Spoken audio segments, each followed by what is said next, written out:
The following 1-minute video clip I would like to share with you is clearly another sign of the end times. It has to do with a group of Satanists who are asking the Arkansas state capitol in Little Rock to install a statue of Baphomet or Satan on Capitol grounds. Hail Satan! Hail Satan!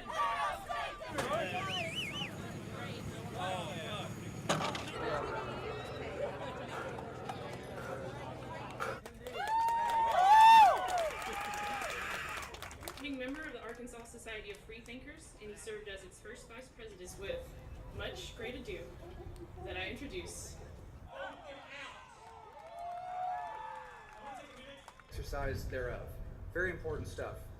And I want to look at those. Tapestry made of different religions, beliefs, and ideologies. Trivialized as a legal document. Senator Raper will tell you. I would say let our actions speak louder than their perceptions of us. I mean, we're here in a rally for equality and inclusion of all religions and people without discrimination or hatred. Hail Satan! This is not the first time that this kind of atrocity has happened.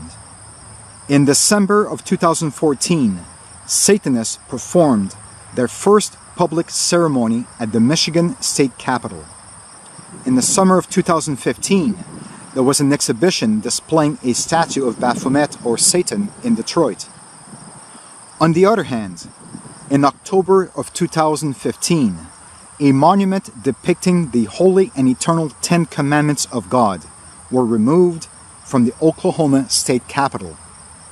In 2003, the European Union left out any reference of God in their constitution. What we are witnessing before our eyes today points to Isaiah chapter 5, verse 20, which says, "Woe unto them that call evil good, and good evil, that put darkness for light, and light for darkness, that put bitter for sweet, and sweet for bitter." And now look at the state of spiritual darkness that the world is in. The world and even fallen Christian churches don't know what is right from wrong anymore.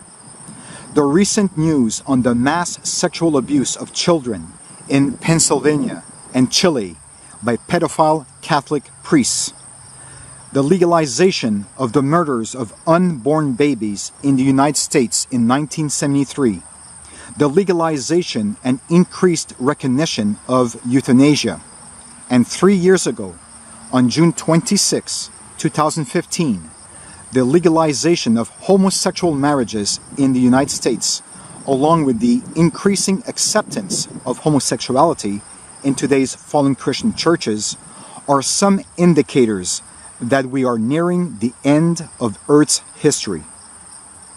In this dark spiritual world, our only hope is in Yeshua, or Jesus Christ. In John chapter 8, verse 12, Jesus Christ, the Son of the living Christian God of the universe, says, "I am the light of the world. He that followeth me shall not walk in darkness, but shall have the light of life." In Matthew chapter 5, verses 14 to 16, Christ asks his followers to be lights of the world when he says, "Ye are the light of the world. A city that is set on an hill cannot be hid. Neither do men light a candle and put it under a bushel, but on a candlestick, and it giveth light unto all that are in the house. Let your light so shine before men, that they may see your good works, and glorify your Father which is in heaven." In John chapter 1, verse 4 and 5, it is written about Jesus Christ, or Yeshua, "In him was life, and the life was the light of men. And the light shineth in darkness, and darkness comprehended it not. Satanists and enemies of God are in darkness, and they don't understand the love, mercy, compassion, and righteousness of Yeshua, or Jesus Christ. To those in the fallen Christian churches, please get out of spiritual darkness and obey the Christian God of the universe, who is eternal life. By God's grace and will, the world and its sins will come to an end at the return of Jesus Christ, or Yeshua, who will bring back with him his faithful and obedient saints to heaven to be with the Almighty God the Father. In anticipation of Christ's return, as mentioned in Matthew chapter 24, verses 30 and 31. Turn to the light of the world, Jesus Christ, or Yeshua, and through repentance, faith, and obedience to him and his holy written word, he will bless you with the gift of eternal life at his promised return. The choice is yours.